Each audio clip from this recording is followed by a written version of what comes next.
Hello, everyone, and welcome to our conversation. Today, we're going to be talking about what is the significance of stories. And we'd like to start by introducing ourselves. My name is Sarah Florence Davidson. My Haida name is Anjatku Sandlans, which means Killer Whale Woman of the Dawn. I belong to the Yatgut Janas clan, which is a raven clan from Haida Gwaii. And my father is Haida artist Robert Davidson. His name is Oat Sandlance, Eagle of the Dawn. It belongs to the Choth clan.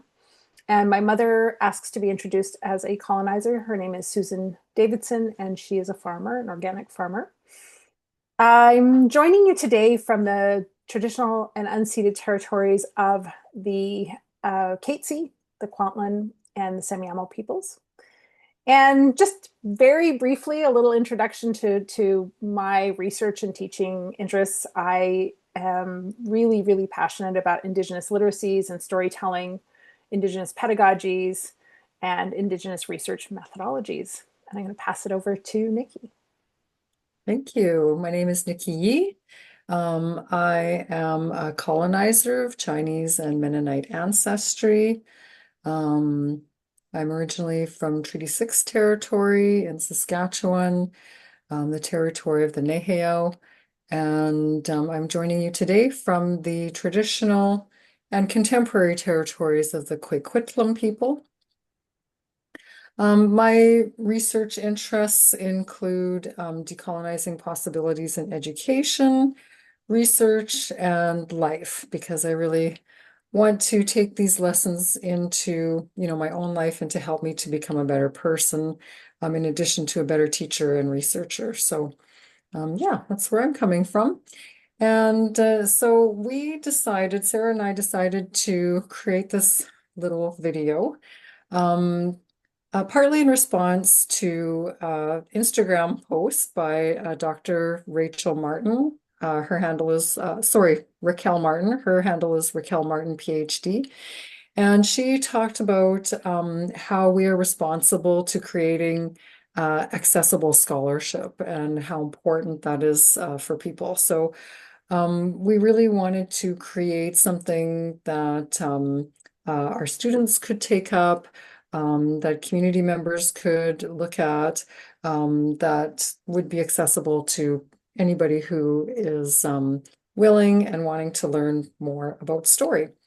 And in particular, there was some idea that I was trying to engage with story in my courses, and some students didn't have that background in story, so they struggled a little bit with that. And so we thought by having some discussions and recording those discussions, that this might help support those students. So that kind of speaks to the purpose of our talk today. So And our question, oh, sorry. I was just going to say, full disclosure, Nikki and I love having these conversations. So we are going to try and keep it relatively short, but we are very excited to chat with one another on these topics. So we will try and contain our enthusiasm. We'll try. So the question that we wanted to chat about today is how do you learn from and with stories in your life, in your own life? So Sarah, do you want to start us off? For sure. And I realized at the beginning we also talked about the significance of stories. And so I'll tie that into my response as well. And for me, um, just growing up in all of the different worlds that I have grown up in, I realized that I was looking for experiences that resonated with my own. And I found that in my life, stories have done that for me. And so whether it was going to the library and signing up books with my mom, or listening to stories from my father. My father would often just tell me stories about his experiences as a child. And later, I think folks know we worked together to write some books and collaborate on some projects connected to those stories. But for me, um, they've always been a companionship or relationships that I have with the stories and a source of comfort for me. I also am really excited as I've gotten older about working with stories for teaching and learning and supporting people to engage with them for that purpose. I have worked with university students, I've worked with high school students, and just so many different ways. I'm not going to share all the different kinds of storytelling that I've engaged in. We'll definitely get to that at a later time, but I'm just really, really passionate about the relationships we build through stories with one another, and um, sharing those stories, and for the purpose of building those relationships. Nikki. Yeah, thank you. Um, it's interesting that you mentioned sort of this rich connection to story and through relationship and sort of as a way that kind of supported you like in your life. And I think for me, coming from a family um that has been marginalized in Canada, like I kind of feel like our stories have been a little bit invalidated, I guess, like as if that's something that we talk about at home, but it's not a real truth that we might learn about in school. And kind of maybe speaks to my age and representation that was around at that time. And yeah, just the feeling that we were a little bit separated from our culture because, we lived where we lived and all of that. But and so, yeah, just really feeling a bit of a disconnect from our family stories. But for me, in terms of story work and how I have learned from and with stories, story work actually became super important to me when I was working across difference. So I had a little community of inquiry that included some Indigenous folks and some non-Indigenous folks and teachers and parents and many people with lots of different roles. And posed a question, and I really couldn't understand when people were responding to me. And my beautiful friend, Sarah Florence Davidson, had recommended this book to me, which is Indigenous Story Work by Joanne Archibald. And I started to understand how people were communicating to me through story.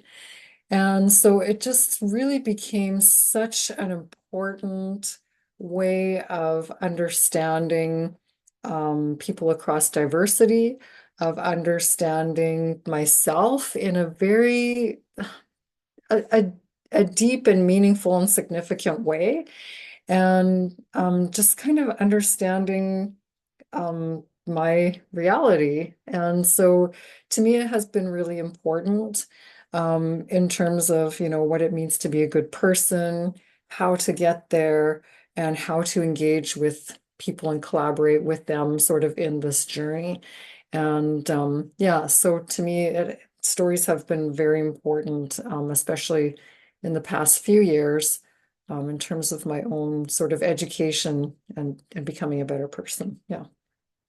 And I'd like to just jump in a little bit. I feel like it's impossible for us to talk about the topic of stories without talking about traditional Indigenous stories. And Mm. just a little brief note that we've so far been kind of talking about personal stories and maybe more accessible stories. So just being aware that when we work with those traditional Indigenous stories, that there are protocols connected to them, but the approaches that we're going to share in the classroom applications and ideas would definitely fit well with working with those stories as well. And I suspect that would be a whole other conversation. So we'll maybe bookmark that for now and move into the classroom applications and ideas. And so one of the things we wanted to include in these was just sort of what are some things that if you are an educator, you can take away and maybe think about for your own teaching practice, your own classroom practice, your own learning environmental practice. Yeah, thanks. So story helps me think about my pedagogy and think about how I can open decolonizing possibilities through pedagogy. How can I create an environment that is humanizing, that supports and uplifts diverse students and really provides those multiple entry points? And so to me, the idea of story helps me to get there. It also helps me to bring in diverse perspectives so that I can support and uplift the stories of many different people within the classroom, and so that students can see themselves represented in a way that I never could when I was in school. So that's what I'm trying to do, and story is really helping me to do that. So I really see story as an entry point that helps me in terms of working across diversity and helping me to sort of to learn, of course, but also to invite learners into the discussion and also for them to surface their own stories, which support the learning of our entire community of learners, including myself, right? And so it really helps to cultivate this community sense where we all belong and all contribute and co-construct learning. Yeah. How about you? How about me? Um, what I love, and I appreciate you talking about those diverse voices. For me, it's really important. My work has been about bringing Indigenous authors, Indigenous voices into classrooms, and really ensuring that Indigenous, non-Indigenous educators have the opportunity to bring those voices into the classroom so that students can engage directly with a wide range of Indigenous voices. And so when I think about bringing in those voices, I'm thinking about, yes, I want to be sure, and I have a whole process for looking at resources and ensuring that they are authentic voices. I realize I will happily share that as well. But also thinking about representation. Are we representing folks from different nations? Are we recognizing folks from different identities and representing different identities within the Indigenous kind of big umbrella identity? So I think about that, and I think about how we share that, and I also just shifting slightly and coming back a little bit to what Nikki was saying about Indigenous story work. One thing that was really exciting for me coming into the classroom, and without a formal background in English, I came to stories differently and thinking about the meaning that we each make. And so if we think about this, the reading, if we read a story, there's not this one singular idea or interpretation of a story. And so when we're thinking about stories, we're shifting, not always, but shifting from comprehension type things, identifying plot line, conflict, those kinds of things, to thinking about what is that story teaching us, and how can we learn from that story based on our own experiences and based on where we are in a particular moment. And I've had the experience of going back and listening to the same story multiple times and having different interpretations. So I am going to just shift a little bit. We wanted to end with some resources, and I would like to start just by the book that Nikki mentioned was Indigenous Story Work by Kwamkwampiam, Joanne Archibald. And she does also have a fantastic website, indigenousstorywork.com, that we would recommend if you want to just dive into some of the resources to support you in this work. Yeah, and I want to share a couple of stories. So if you are thinking about what are some good stories that can provide a starting point where I can bring in diverse voices and that really connect to learning and what it means to be a learner. So the one that I immediately thought of is also that Sara had talked about earlier. So part of the series that she wrote with her father, Jigging for Halibut with Tsinii is the first one. And really providing that sense of connection and relationship and what it means to learn from story. And so it's very maybe meta in that sense.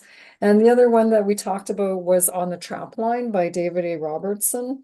And also a beautiful story about learning from the land and learning in relationship, and just a great kind of starting point and a good, it's a good story, but it's also a great starting point, I think.